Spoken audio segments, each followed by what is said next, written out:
Perfect. Hey, we got another podcast on the way here. We have Seth on the line with us, and we're going to talk about archery today and see what's going on in his world. And we'll have a lot of fun. My name is Roy Canterbury, and I'm going to be your host today on Archery Talk 101. And let's get started. So, Seth, welcome to the show. Thank you. Thank you. I'm glad to be here. So, tell us how you got started in archery and maybe why you got started. Yeah. So I grew up in a family that hunts. My dad got me into it at a very young age. There's pictures of me that I don't even remember. He had bought me a little bear bow when I was, I don't know, 2 or 3. And I was out shooting targets with it. And I shot a rabbit with that bow. Actually, there's a picture of me when I was 3 or 4 years old with my little, it's one of those, they used to sell them at Walmart. They probably don't anymore with the political standings of the company, Oh, but yeah. they were like fiberglass arrows with like a shiny metal tip like glued on the end, pretty blunt. But yeah, Oh, I don't yeah. know. For some reason, I went out and decided to shoot a rabbit with that thing. But I've been doing it, as long as I could walk, pretty much. And then it just kind of progressed from there. My dad really got me into it, and some family friends. E.I.G. Yowie was there since before I was born. He's a big archer. I know he's been on your show before. He kind of helped me along through my process too. And yeah, I used to shoot a lot. I used to shoot 3D and spots and everything. And I don't as much as it anymore. I don't have the time, but it's always been a passion of mine for sure. Yeah, archery is one of those things that you can pick up at any age. Whether you're two, Absolutely. 3, or 82, Yeah. you can still pick it up. It's just, well, you probably use about the same size bow if Yeah. you're Right. starting out at 82 as you would at 2. Exactly. But it's just one of those things that's kind of fun, and you can always pick it up. Sure. Sure. So you say you hunted as well as doing target. What's probably your most memorable target shoot you was at? Um, I've never done anything really crazy. A lot of local 3D events. Nothing. I was never like a elite level shooter or anything. My dad raised me. Like I said, I don't remember a time where I wasn't shooting, but my dad raised me as, and this gonna sound weird, but as a killer. Like you shoot to harvest animals, to hunt, to kill animals. So I never really like dove hard into the target stuff. I just wanted to be a better hunter. So I'd go to local 3D shoots, and I'd go and shoot Vegas in the wintertime just to keep, my skill up. But I when I shot Vegas, I might shoot 17 or 18 X's, I mean, nothing too impressive or anything like that, if that makes sense. Well, and not everybody has the desire to go out there and shoot them 60 X's. Yeah, I, exactly. Right. I well, we'd all like to. I Right. know when I started many years ago is doing this, uh, a 298 would win a tournament. Oh, sure. You're winning tournament 298 now. If you get a 300, you're not even going to win. You got to get Yeah. 59, 60X. Yeah. With And the five, when I shoot Vegas, which is 30X or whatever, and then the 5 spots, even just at the local level, which I live next to one of the biggest archery dealers in the country. People have probably heard of F6 Outdoors. I don't know if you ever heard of that or not. It used to be Mike's Bow Shop. It used to be a huge yeah, deal online. But it's literally like 3 miles from my house. So there's a lot of guys there shooting, and there'd be 4 or 5 guys that shoot 300s, and they're just, they're counting X's. It didn't matter if you shot a 298, nobody even talked about it. So yeah. yeah, it's kind of crazy. There's a lot of skill around here, but Well, and I'm and I not one was, of them. yeah, yeah. Well, I'm not either, but I know I like shooting targets, shooting spots to develop my skill. Oh, So I knew absolutely. if I put the pin where I wanted it, I knew I could hit it. And then Absolutely. I like doing the 3Ds because then that helped me judging yardage. Right. Now, Yep. granted, Same. where you put the arrow, where you aim on a 3D target is not where you're going to aim on a deer Absolutely. or a live animal because Yep. you got to worry about exit point, not entrance. Oh And yeah. then that just may be better, better for hunting and kind of like you. It's like I only did those to get better at hunting. Yep. Yeah. And I'd hate to guess how many deer get wounded or long blood trails because people don't know where to shoot them. And it kind of Yeah. stinks, but yeah, everybody shoots a broadside 3D target and thinks that's where you want to put it, and it don't work like that in the woods. You know that. No, So no, it doesn't. It's not even close. Because generally, if you're up in a tree stand, you're not gonna have a blood trail for quite a while. right, yeah, Because absolutely, you plugged up the hole, exit hole. yeah, yep, exactly, That's why I always teach them, go for exit hole. Don't go for entrance hole. Aim for yep. the far side. So what I've always been taught is you never shoot a quartering to deer with a bow, which there's a lot of arguments to be made that you can, and I've done some things that my dad wouldn't be proud of or whatever. But I was taught to not shoot a quartering to animal, and then when it's quartering away, you aim for that offside leg as low in the body cavity as possible. From if you're in a high tree stand, he liked to hang a tree stand 30 feet high, so Oh, you low exit point, so you got blood right away, and if you hit that offside leg, they're not going to go very far, because you're no. right in the pump house there. So that's what he taught me. You run your pin up the offside leg, pretty low in the body cavity, and let her fly, and it's worked pretty good for us. So, but Yeah.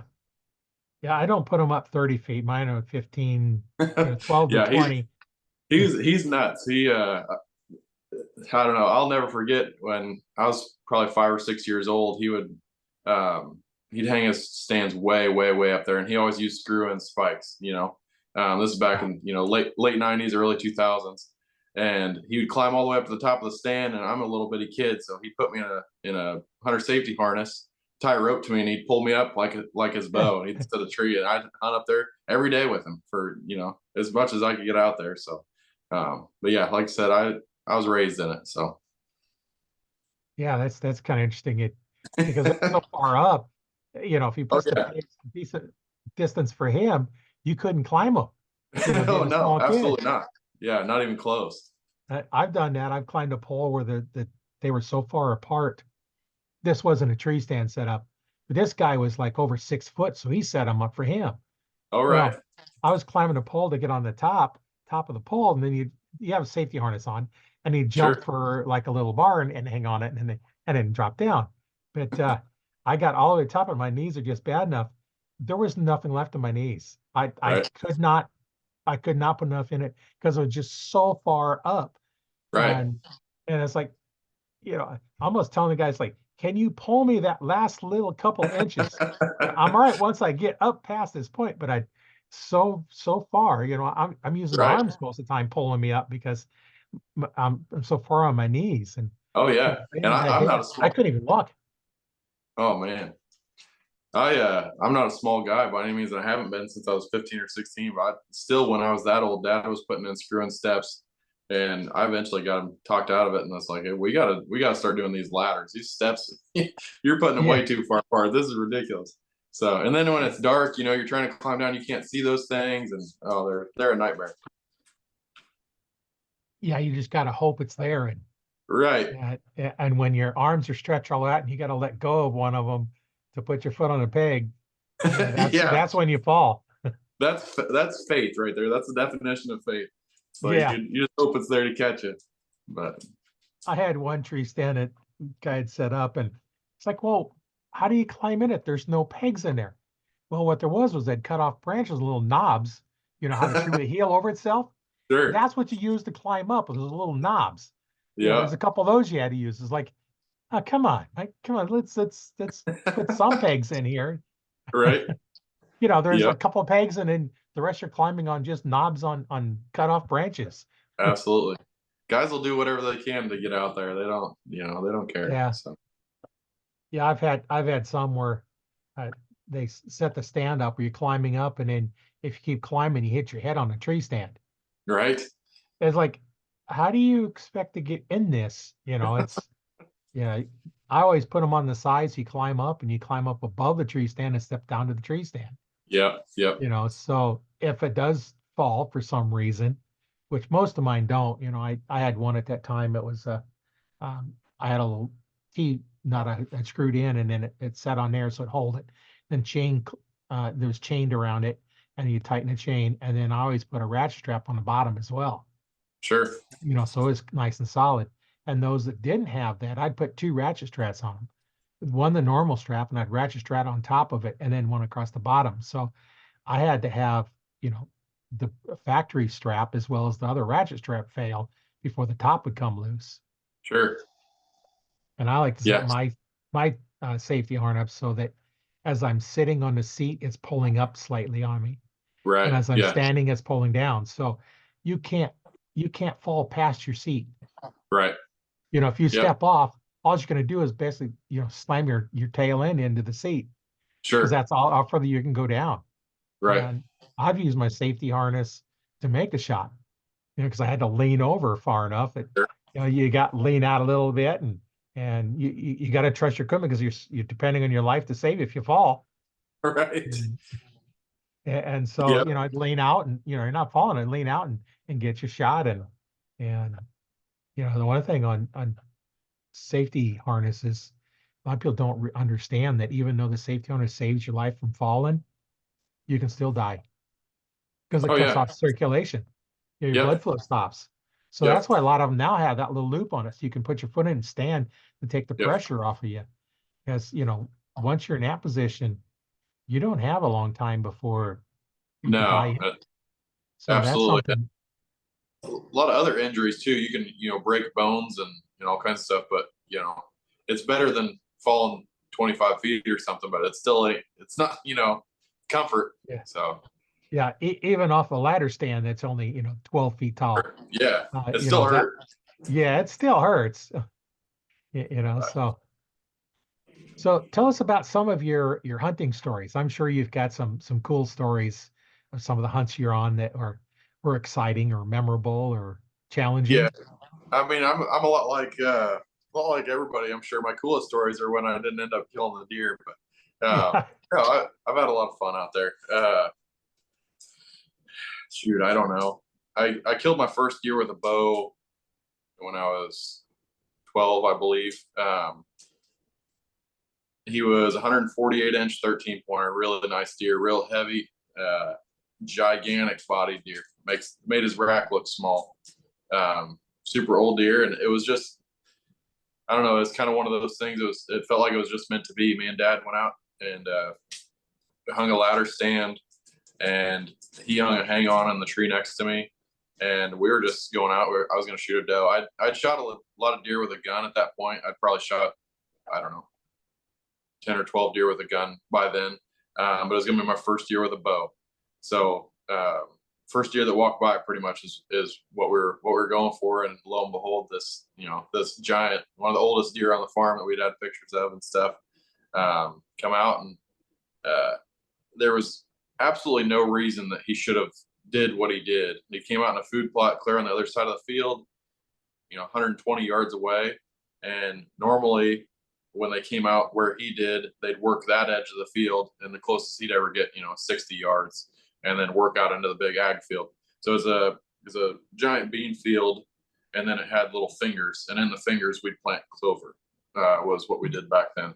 So I'm sitting over the clover, and he walked out, and Dad's all excited, and I'm excited, but he's behind me, and Dad told me not to look. He didn't want me to get all worked up about it, but he told me where he was, and I knew where he was.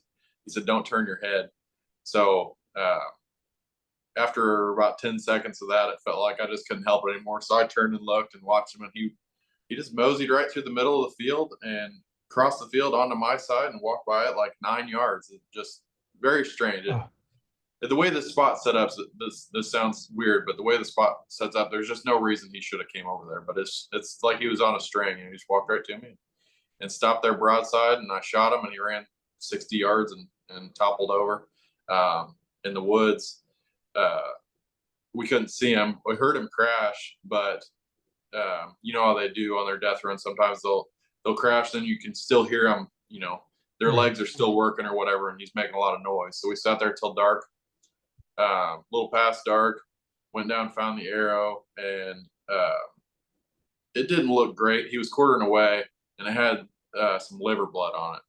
But I ended up getting the top of the my side lung, a little bit of liver, and then the offside lung. And like I said, he was dead in 10 seconds, but had a little liver blood on it.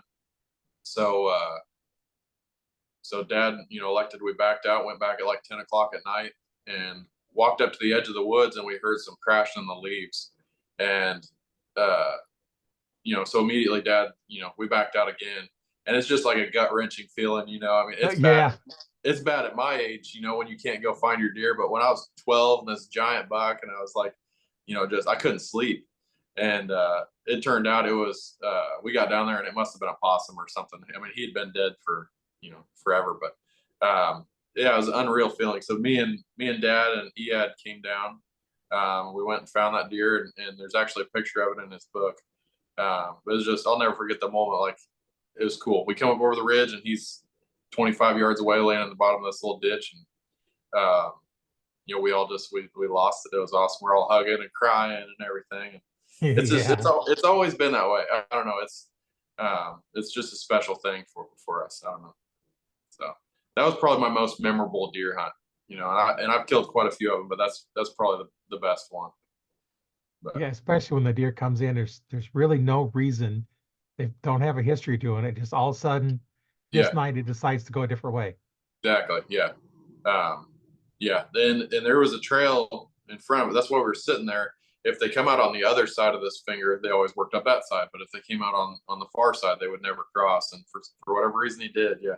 It's strange, it's God works in mysterious ways. Sometimes it seems like it's almost, like it's meant to be. So no matter how bad you screw it up, it still works out. So yeah, sometimes that's the way it goes. Right. So, but no, that's probably my favorite one. Yeah, that would be a good one to remember. And sure. all the ups and downs, and you see it come out where it's not, and it comes where it's not normally going to go, and then you get it and it runs off, and you think it's not dead yet, and you come back and you think it's still not dead yet, and here it was dead all along. Right. Yep. Exactly.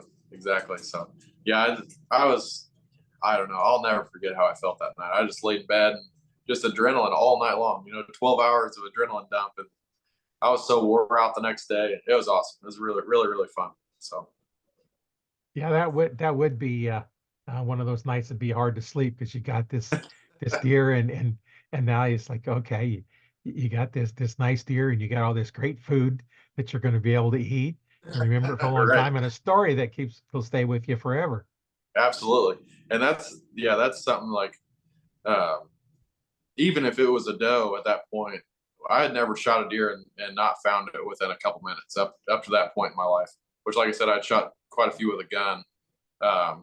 And I'm not great with a bow shooting, but I can shoot a gun pretty good. My first deer with a gun, I shot at like 260 yards, and I shot him in the heart.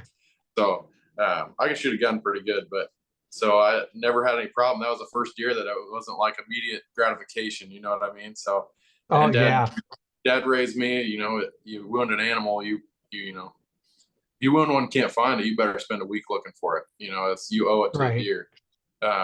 And that was the first one that I had that feeling. It's like, man, I do not like this at all. But yeah, so.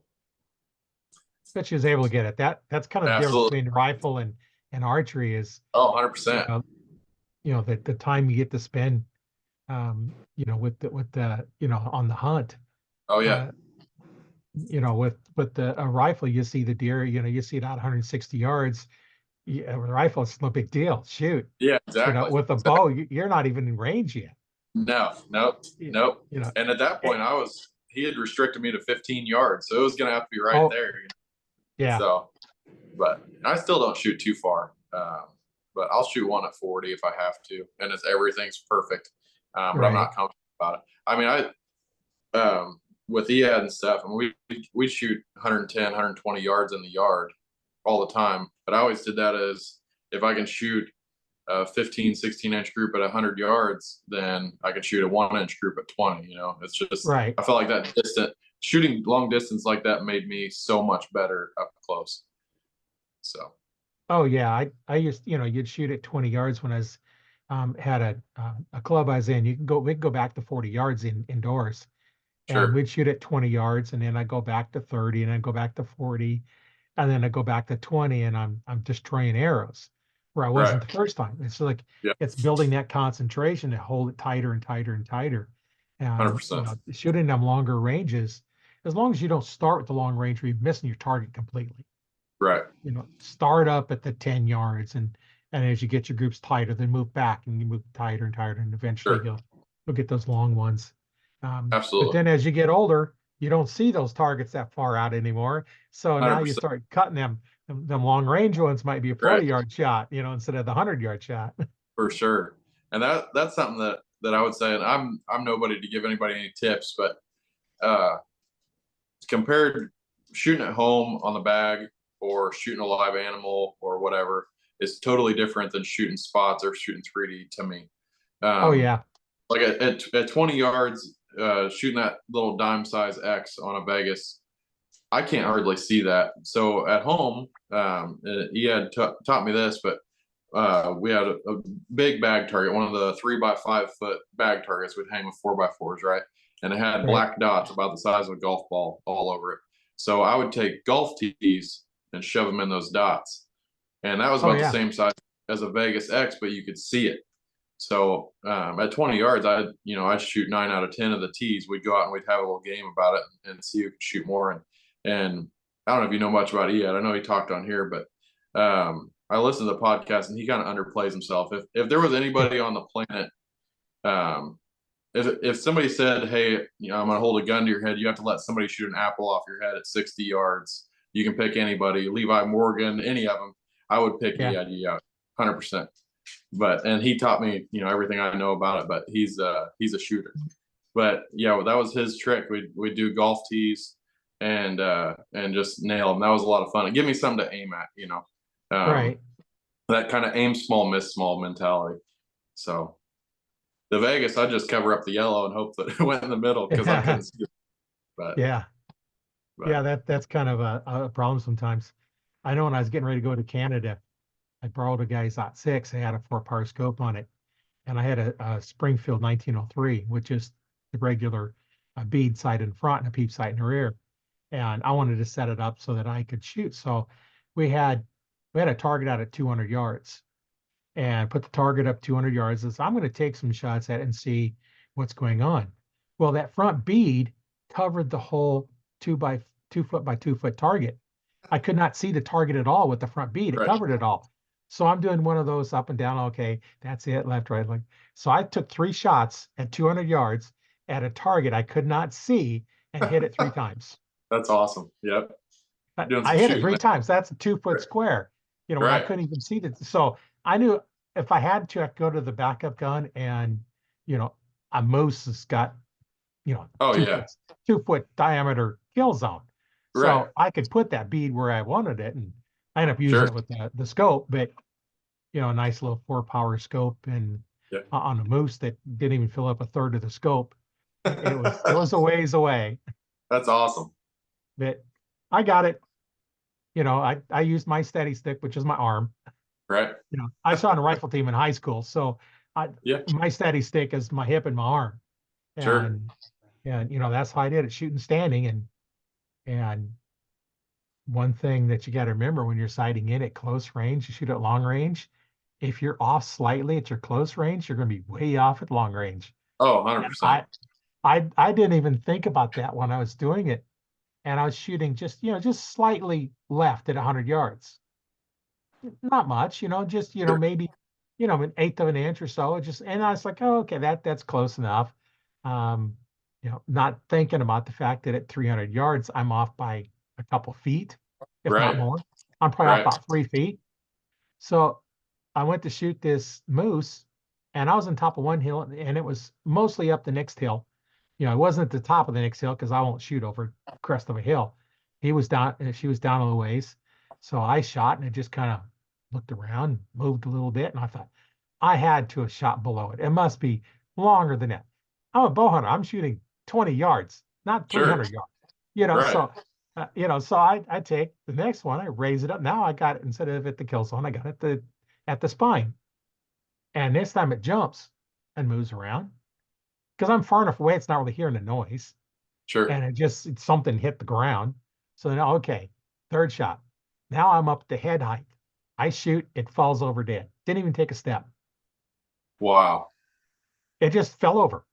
I'm like, okay, so in Canada, you have to have your gun in a case until it's shooting time. So I had to take the case, put the gun in the case and take it, with this, because I wasn't leaving it, up there. So I get over there to it. I find one little drop of blood that's maybe, eighth of an inch diameter on the snow. One Sure. drop of blood. It didn't take it, it just fell over. So we started gutting it, still didn't find any blood hole or nothing. But the liver on a moose is huge. It's inch and a half or so thick and 6, 8 inches wide and probably a foot long, and kind of Sure. drooped it over my arm. And so we got it gutted and got it back. The next morning I'm cleaning it, and I've got everything pretty much off. No bullet holes in the body or nothing. So finally I'm trying to get ready to take that off. I find a bullet hole finally. The base of the skull is where it hit. Well, that would explain it. Yeah, that just base of the skull. It didn't waste any meat at all, because it just shattered some of the neck and the spine, and right there at the Sure. neck. And that was a quick off button. It didn't even know it was hit, at that Right. point, because Yeah. she didn't run or nothing. And like, okay. And that's when I realized, I was shooting left at 100 yards. At 300 yards is 250, 300 yards, something like that at least, because on top of one mountain and it's halfway up the next mountain. And, Sure. the 4-power scope, it not even maybe a quarter to a third of the scope's all it filled. So it didn't really fill the scope much, but, only 4-power scope. But Right. yeah, that was interesting, on that one. But, that Yeah. Talk moose, about moose is luck pretty. there. That's Yeah. crazy. Yeah. And I don't know, because I was just right over the kill zone, just moving straight up. Sure. I didn't figure in any windy because there was no wind. So I didn't figure any wind. Right. It's just elevation. I just figure I'm dropping that much. Well, that's the problem. I didn't know the rifle very well. Right.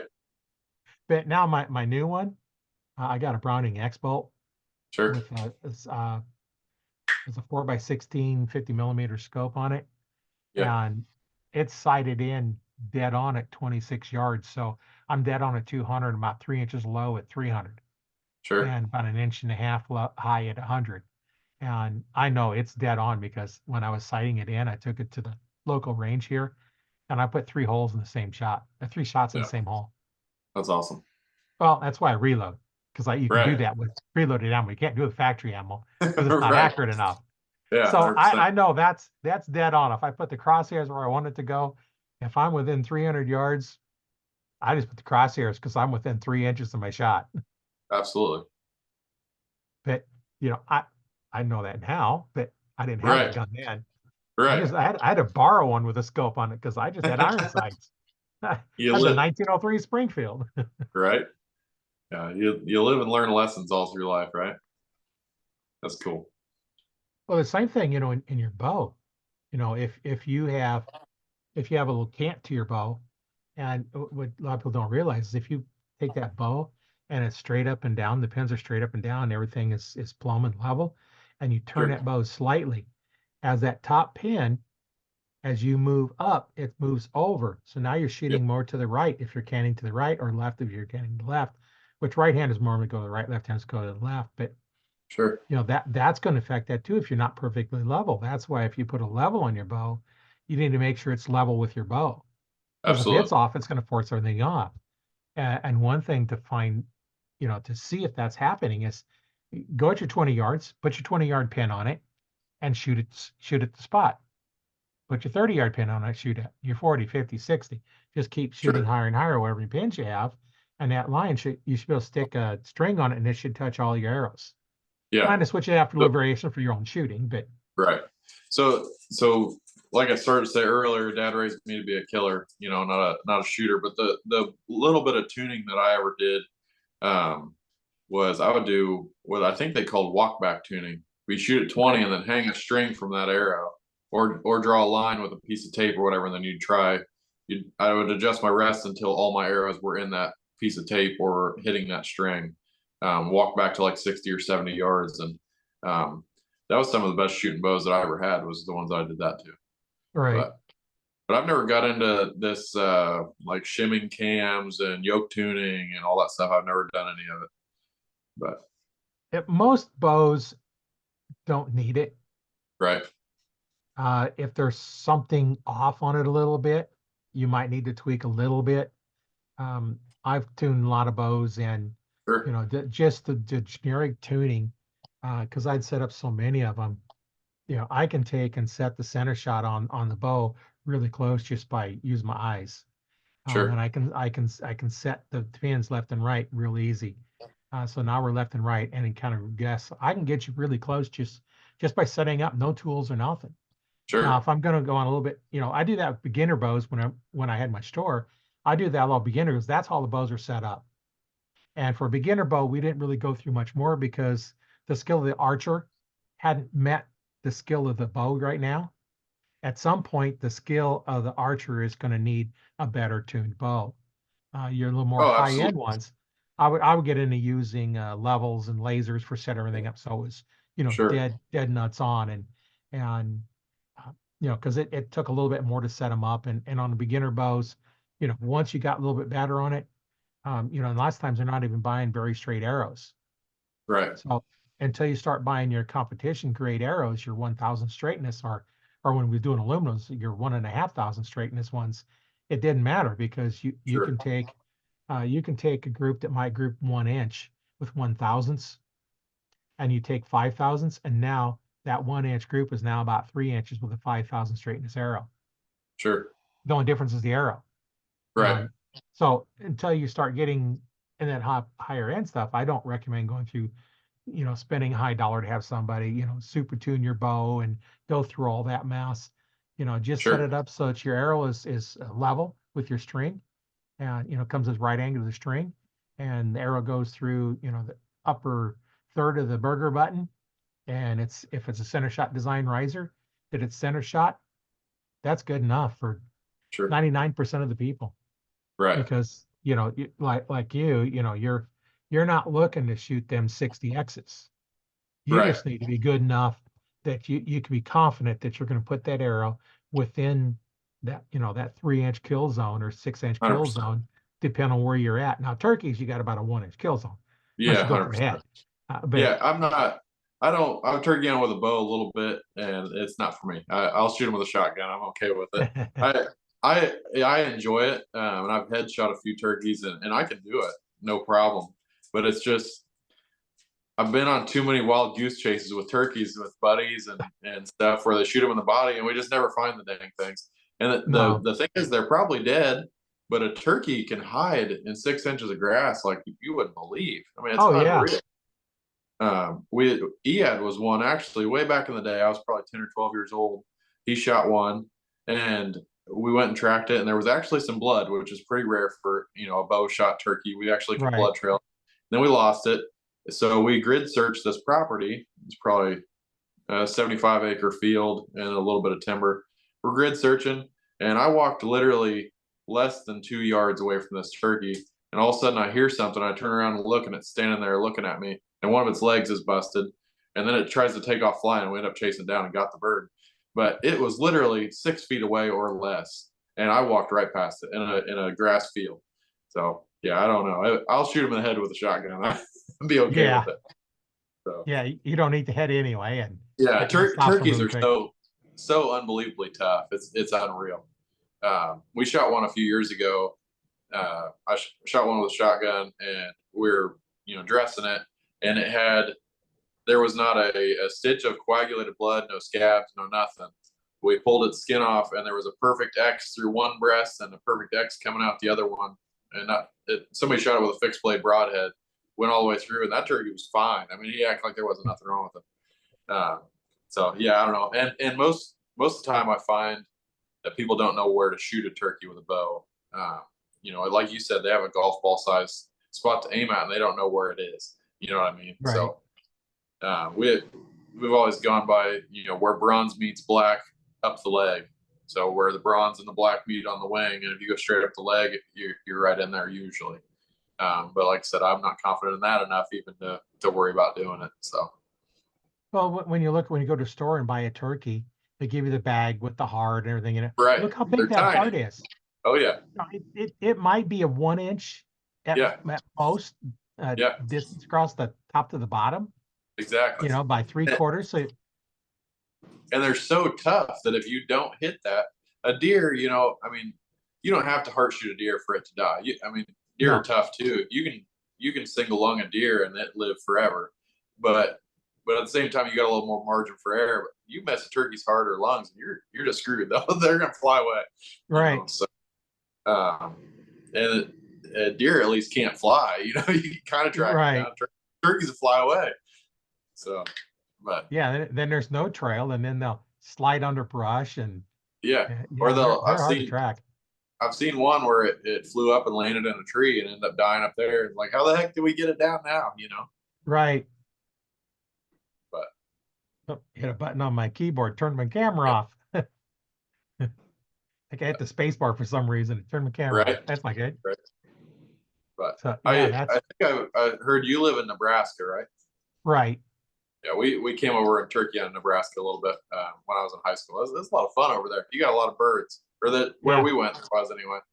Oh, where'd you So go? I wish I could remember the little town. We went to an outfitter. Ed took me, but I can't remember what the heck the name of the outfitter was. I think it was about 2 or 3 hours inside the border in the middle of the state, if I remember right, looking at the map. Oh, okay. But to be honest with you, I wouldn't even know if you said it. But we went to an outfitter there, and it was a blast. I mean, we drive around. We were only there for 2 days. We killed our 4 birds and went back home. But you'd drive and you'd see a flock of turkeys, 150, 200 turkeys standing in somebody's front yard. It's unreal. I've never seen anything like it in my life. But that's a really memorable hunt with the turkeys. We went out and set a blind in the middle of I don't know what you guys call them, grasslands or whatever, but there wasn't even hardly any grass. It's just a lot of hills and real short stubble grass. Does that sound Yeah, they've familiar? been out in the sand hills. Yeah, you know what I'm talking about. Yeah. Yeah. So we're sitting right out in the middle of the wide open. Turkeys don't care about blinds. And there's one oak tree, that just biggest oak tree you've ever seen. And there's got to be over 100 turkeys roosted in this tree. And it's like there's no other trees for miles around. You can look in every direction. They don't have any option. That's where they got to go. So we set up, 150 yards from that, and all of a sudden you got 30 or 40 birds strutting into you, and hens everywhere, and vocalizations like I've never heard before in my life. They're all talking. Man, that was awesome. It was unreal. Yeah. So their only choice is to fly down and walk the other way, but they didn't do that. So no, it was a blast. I'd like to come back there and do it again. Yeah, I've got a group about 3 dozen that hangs out, not too far from me. I'm Sure. not sure where all they go, but I got some spots. So over here, it's a lot of timber ground, and there's a lot of agriculture too. But so when we had our farm or whatever, there was like a little over 400 or 500 continuous acres that we could hunt, right? And there were, on a good year, we'd have 4 mature gobblers and maybe 20 hens on the whole farm. And usually they'd end up spreading out onto the neighbors and stuff by the end of the year. I mean, we're not covered up with them out here like that. So going out there and seeing stuff like that, I couldn't believe it. It was unreal. So Yeah, it's kind of interesting. We do have quite a few turkeys around here. yeah, yeah, Not as many pheasants as we used to, but more turkeys now. yeah. No kidding. Our pheasants are making a comeback. I don't know why, because they said the bobcats took out a lot of them, but we have more bobcats now than we've ever had, and the pheasants are making a comeback. So I'm not really sure what happened, but we're seeing quite a few of them. No, that's good. Yeah, every once in a while I'll see a pheasant, but not like I used to when I was a kid. Yeah. Of course, I know I hardly ever seen a turkey when I was a kid, but Yeah, it's funny how that works, isn't it? yeah, kind of the same habitat. Has there always been deer over there, or did they kind of make a comeback for you too? Well, there's always been deer, just not high numbers. Sure. But they've made a big comeback.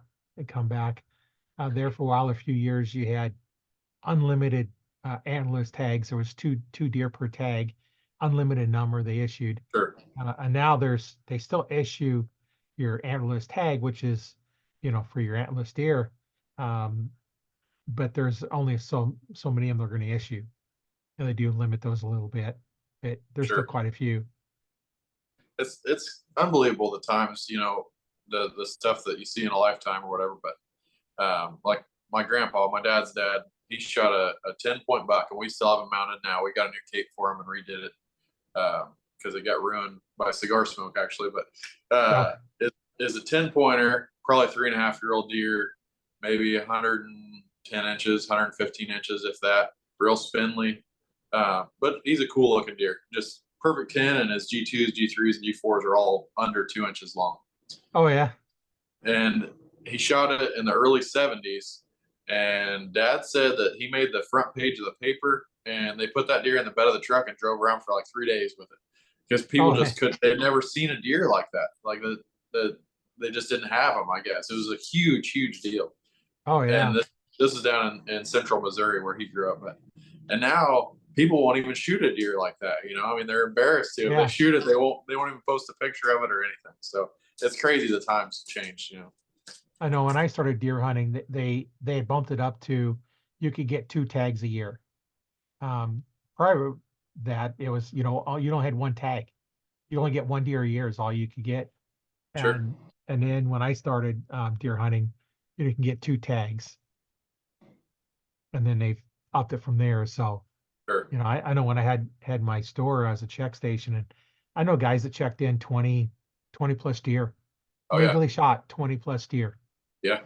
Because they'd fill their atlas tags and then go get some more, fill some more. They had an area that had so many of them in them that they were able to just, you know, just get as many as they wanted, and how much can you eat, you know? Sure. That's how we were with the farm. Is, I mean, I don't know. People don't like to kill a bunch of deer, but we were so covered up in them.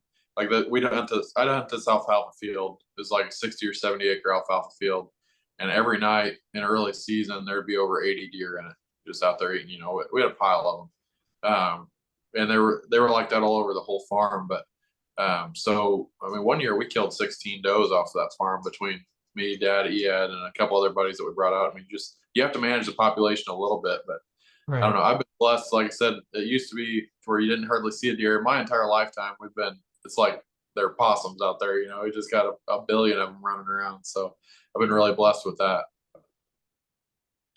Yeah, I know. I've talked to guys at the farm they're hunting. The farmer says, shoot as many as you want and take the one you want. Shoot them all. Because they'd swim the river, because they wouldn't allow them to hunt over there. So they'd swim the river at night and then come in and eat all his crops and then go back there during the day because they couldn't hunt. So when they'd come over, I've talked to other, you know, I've heard other stories that they'd go out at night with scopes and just shoot them, pile them up, and burn them. Sure. You know, because it's unbelievable, isn't it? They destroy so much crops, and you know, you've got your deprivation permits that, you know, they'll issue here for farmers that have a lot of deer problem, and I don't know if they do it or not, but I think they won't issue one unless you're out hunting on your property. Sure. So if you're not going to allow hunters on your property, we're not going to issue a deprivation permit, because that's the first thing. Right. You know, allow hunting on your property, and that'll take care of it. And you know, when a deer eats, you know, what, about 2 tons of food a year, you know, that's a lot of grain that the farmer can't sell. Oh, 100%. They'll desolate field. I mean, it's unreal.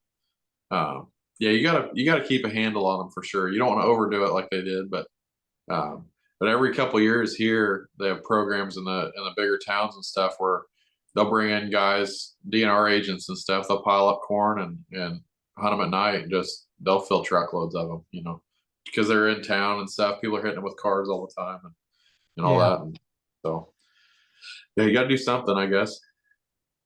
Well, and the meat don't go to waste. Normally do that. Then they take the meat and they process it, and, you know, for, you know, hush different program places. and stuff. Yeah. So it's not like they're piling it up and no, not at all. Let it go to waste. Not at all. Not at all. No, it all gets used, and I'm not against it whatsoever. I mean, like I said, they're feeding the hungry, and we got to keep a handle on the population. So yeah, we have a really awesome program in Iowa. Help Us Stop Hunger. The Hush program is what they call it, but I'm sure every state has something like that. But yeah, they donate them all. No, it's really cool. It's good. Yeah, so. You're over on the southeastern part of Iowa.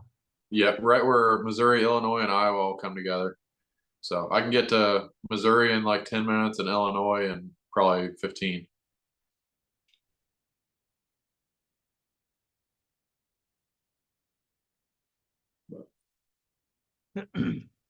Live right on the river here. Yeah. Yeah. I just kind of looked up with the city you lived in. And it's like, oh, okay, cool. Way over there. Yeah. Oh yeah. Yep. Yeah. I can actually. I don't know if you ever heard of it or not. Probably not. But the Mormon Temple. You ever heard of that? The Mormon Yeah. Trek. I can see the Mormon Temple from my house. It's a pretty Oh, yeah. like it's a big deal for them. Yeah. It's people travel from all over the world and come and they do they call it a pilgrimage, I believe.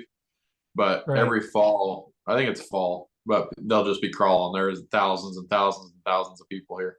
And it's funny because I live in a town of like 250 or 300, something like that, little bitty town. And all of a sudden we have more people here than we know what to do with. So, Yeah. but, but I'm a little village, about 168 people. So, yeah, yeah, if yeah. we had all of a sudden had a few hundred people show up, that'd be kind of, Oh, it's a where are we big going to deal. go? Yeah. Yeah. Right.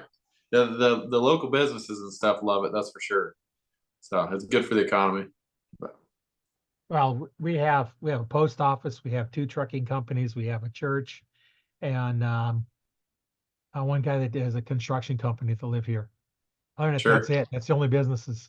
There Yeah. used to We've be got a restaurant many years ago, but it's been gone for decades. we got a bar and grill, a Casey's, a church, and a post office. That's it. That's all we got. Oh, So yeah, it's a little bitty town. But yeah, our village is a little bit smaller than that. So, yeah, yeah. but we have a couple of bigger towns not too far away. That's Omaha how and I am. Lincoln. Omaha and Lincoln's probably 35, 40 miles away. So Oh, really? we can go to a big town really easy. Sure. Yeah, I've got two towns of about 6,000 people, 10 minutes to the north, 10 minutes to the south, and then like Iowa City is an hour and a half away. That's the next biggest town. It's only got 100 or 200,000 people in it. But yeah, there's nothing really big in Iowa, and I like it that way. I'm not a big Yeah. city type of guy. Yeah, So I don't think I'd like to live in one of the great big cities.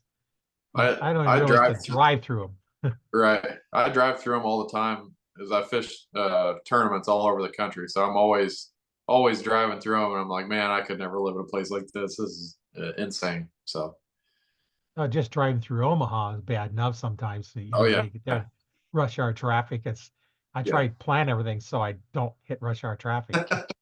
yep, yeah. You got to try driving through Nashville with a 30-foot trailer on it. Ain't no fun. Oh, I can Yeah, only imagine. yeah, it ain't But no fun. driving in a car through Nashville is no fun. So Right. I They can do not imagine. care. Yeah, I can they will not imagine. get out of your way. But So let's you got the Twisted Cat Outdoors on. Hat on. Tell us a little bit about that.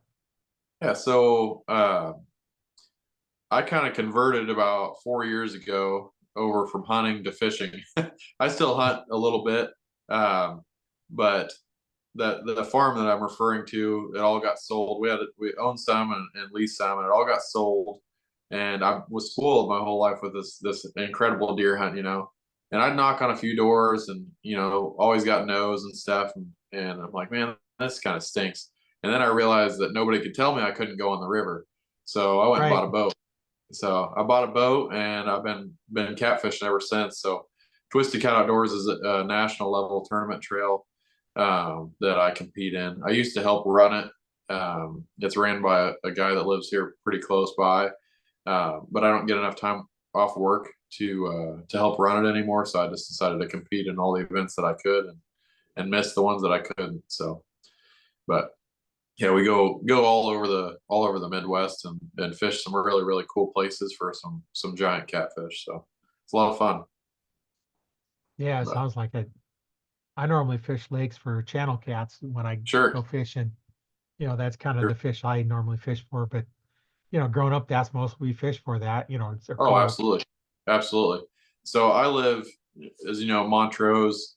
It's right above the Keokuk Dam on the Mississippi River, and we actually call it what do they call it? Lake. The locals have a name for it. They call it a lake. There's no current whatsoever. It's all channel cats. So we'll go and channel catfish in the spring, and then the blue cats migrate every year. They'll migrate south down to the St. Louis area, and then every spring they migrate up to spawn. So I've got some of the best blue cat fishing right below the dam, which is 15 minutes away, and some of the best channel catfishing in the state right out of my front door. So kind of blessed there, but it's a lot of fun. I mean, we'll go out and catch 30, 40 channel cats, and you'll catch 4 or 5 will be over 10 pounds, pretty much every time. And 10-pound channel cat's pretty good size for around here. So up north they get them where they're 20, 25 pounds, but yeah, we don't get them like that here. So, but yeah, it's a blast. So I know my cousin, he was fishing in some of the sand pits, and they get huge in there, and he'd pull some of these 20, 25 pounders out. And he yeah, says, no problem getting them up to about 10 foot of water. And once they right, get 10 foot of water, the fight started, because they was not coming in anything shallower than 10 foot. Because they used to be down in, 30, 40 foot of water. And sure, they come up that 10 foot of water. And man, he had some heads on them that was just huge, wider than, oh yeah, probably twice, almost 1.5 times the width of your own head. And sure, there were some big old heads on some of them oh yeah, catfish he's pulling that's up there. awesome.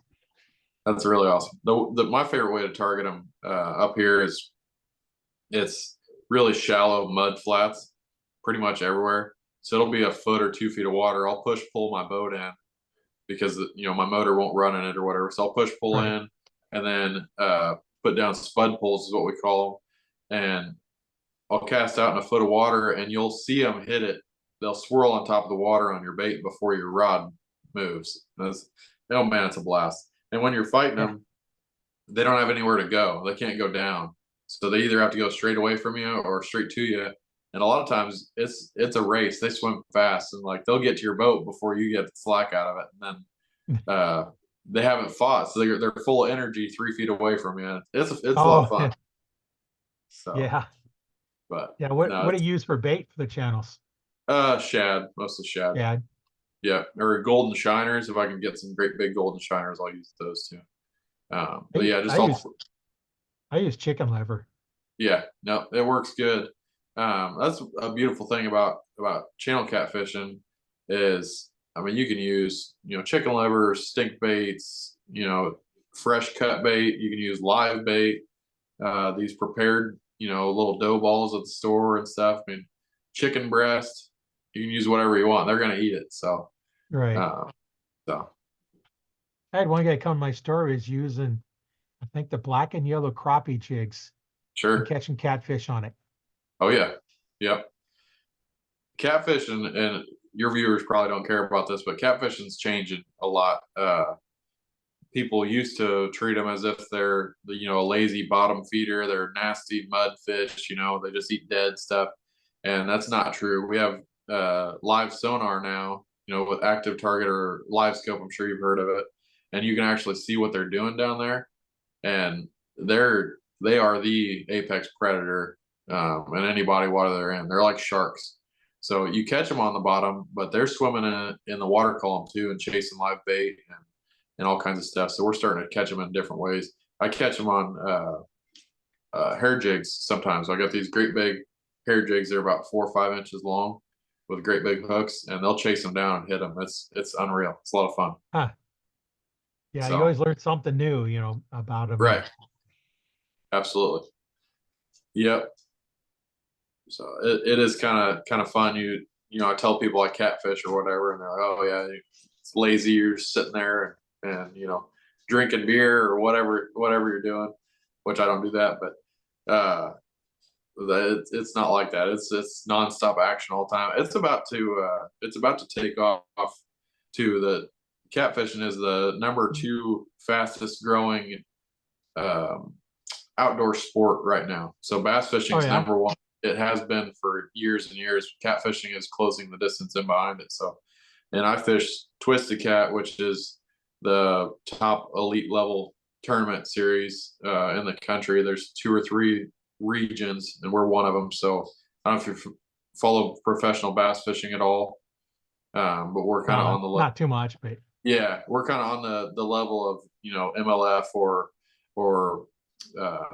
Bassmaster type of level stuff right now, and it's only getting bigger. So, but I kind of got in at the right time where you don't have to be super good to Oh, qualify. yeah. But Yeah, it's a lot of fun. I grew up, hunting and fishing all the time, and sure, that I've yeah, I've done a little bit of bow fishing as well. And oh is yeah, that something you've done? But some bow fishing? a little bit. I've never gotten too into it, but I've done a little bit of it, and it's fun. The majority of what I've done is we flood a lot here, so these big bean fields will flood down the river bottom, and we used to in high school we'd back our trucks up into the water, and then you'd stand in the bed of your truck and wait for them to swim by because there'd just be thousands of carp work up in there, and that was a lot of fun.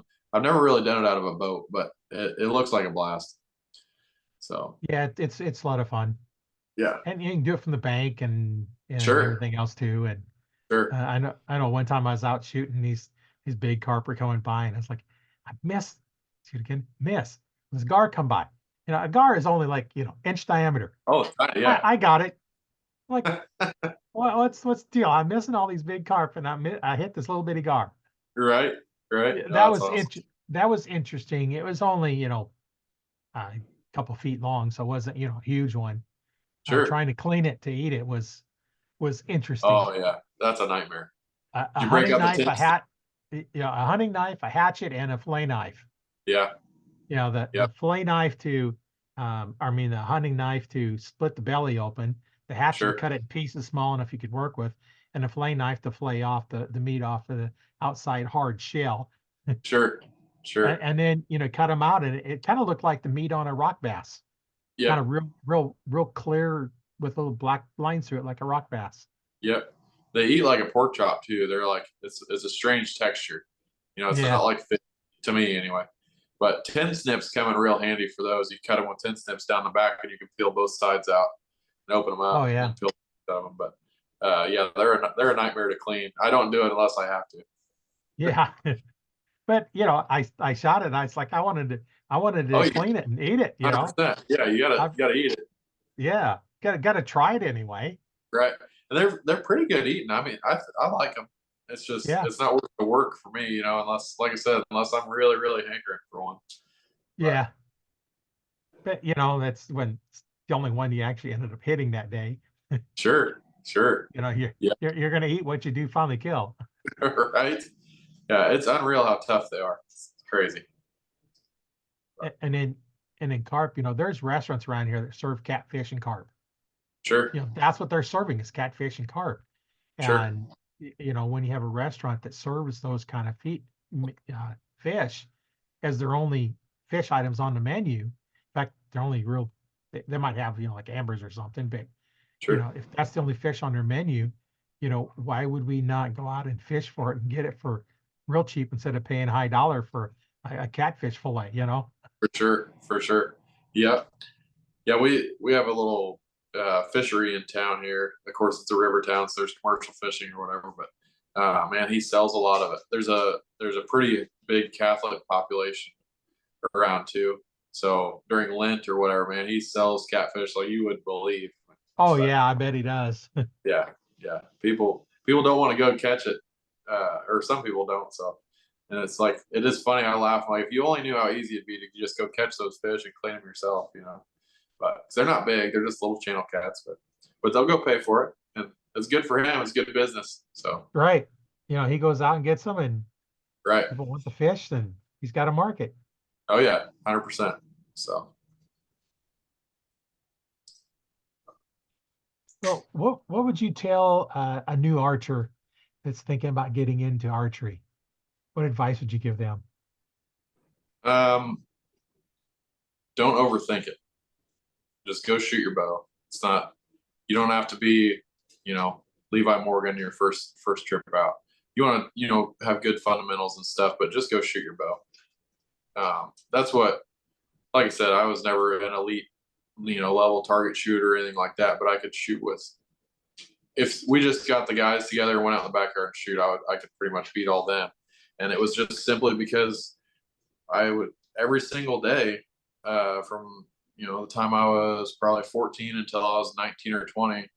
I made it a point. I'd shoot 200 to 300 arrows a day and just go out and just reps, and in the wintertime, I'd set up a little block or a bag 12 yards away in the garage, and I'd just shoot it until the guts fell out of it. It's just shoot, just go shoot your bow. So that's my 2 cents. Yeah. Well, and that's what you got to do is just shoot. You're not going to get any better if you don't shoot. 100%. And if you're struggling, find somebody that knows a little bit more than you do. Find an instructor 100%. and ask them. And that's definitely a precursor. And like I said, I had some mentors and stuff. Find somebody that knows what they're doing. You don't want to go out there and shoot like that, shoot a couple hundred arrows a day with bad form or bad tendencies. So I guess that's a precursor. You want to make sure that you're doing the right things to a certain extent. You don't have to be perfect, but have good form and shoot as much as you can. Build your anchor point. Build to where it's just muscle memory, to where you happen to go on public land or whatever, and a 190-inch deer walks by. It's mechanical. You don't have to think about it. You put your pin where you think it ought to go, and you shoot, and it's not, it's just second nature to you.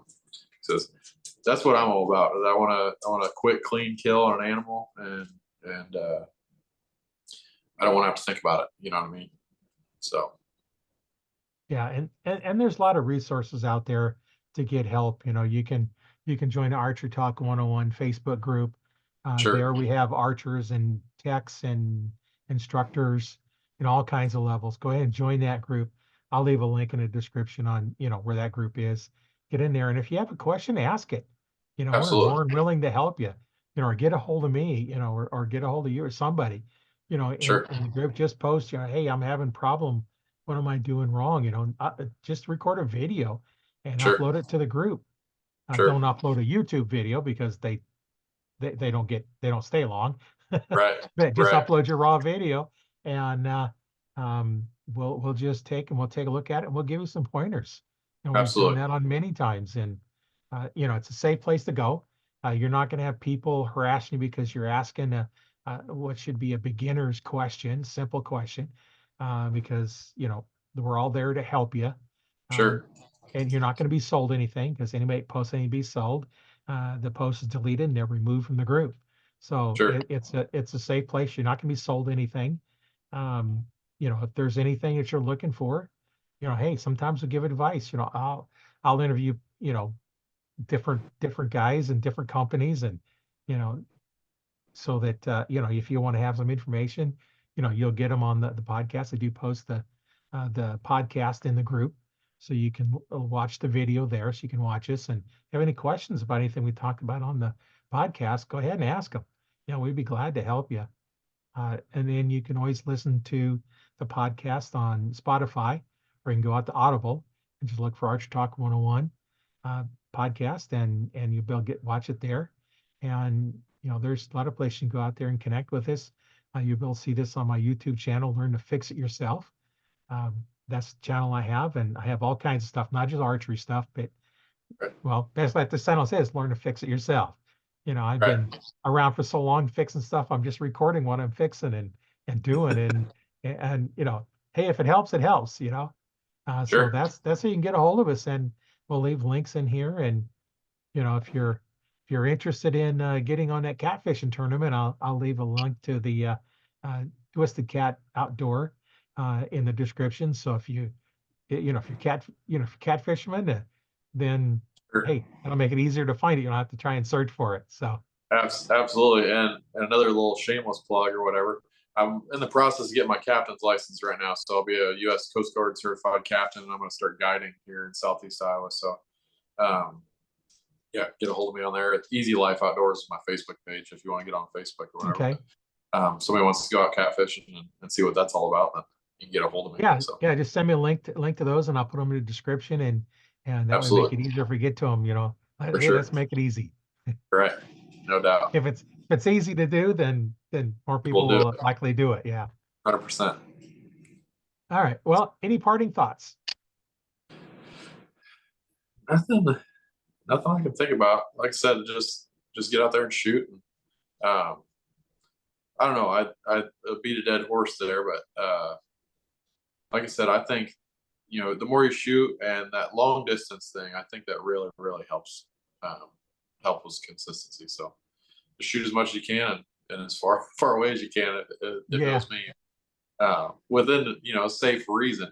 But yeah, I don't know. That's what helped me the most in archery was, you know, I'd shoot more arrows at 70 plus than I would at 20. So it just makes you so much more consistent. You have to be hard and fast on your form and everything to me. So, but that's all I got for you, Roy. I think. Yeah.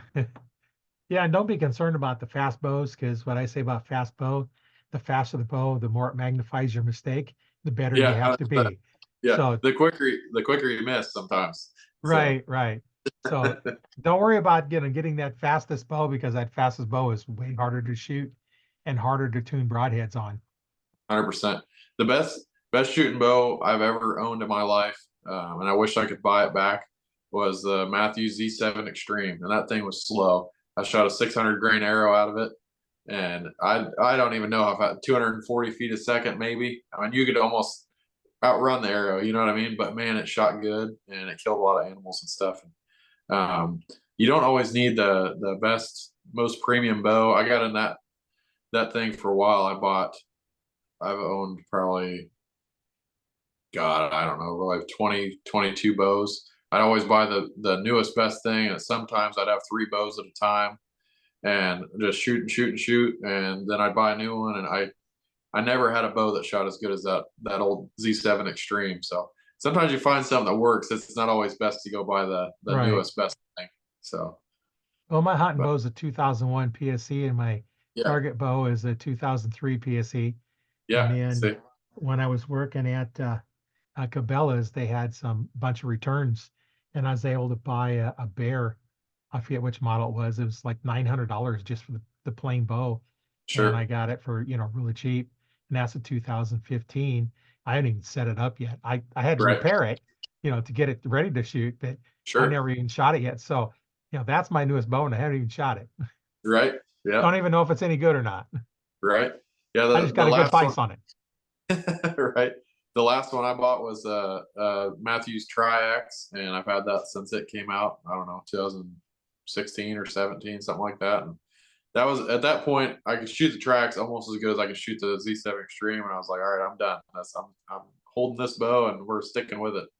Yeah, So, uh, but yeah, I bought a bunch of them there for a while. So, and every brand, and I'd always come back. So, yeah. Well, but that's the key. Is to get something that feels good in your hand to start with. that And that first deer was with a PSE Nova, and that was an older bow, and that bow yep. shot really, really well too. I like my PSEs too, and once they started going for the crazy speeds, that's when I kind of got out of PSE. But they're chasing that 360 feet a second for a while and all that. So, um, but yeah, the older ones, I love the older PSEs. Yeah, I was a PSE dealer, and my 2001 was a PSE Carrera, Yeah, and then the other one's 2003 Scorpion PSE. sure, And sure, my sons have the was it the Accelerator PSE? So, sure. all my kids have PSEs, and I have PSEs, Right, and I have that one bear. right. Yeah. Now Even Pete my knew what he was recurve's doing, a yeah, but even my recurve is a PSE. that's awesome. That's Except my awesome. very first recurve, which was a 25-pound fiberglass recurve, was a Ben Pearson, but that was in the 60s. Sure. I don't think Pete Shepley had bows at that point. Right? Yeah, no kidding.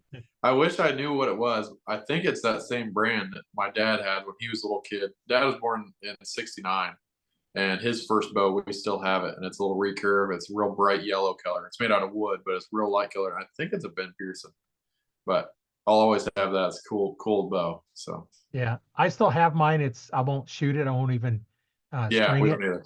Yep, It's got the string on it, but you can see the fiberglass.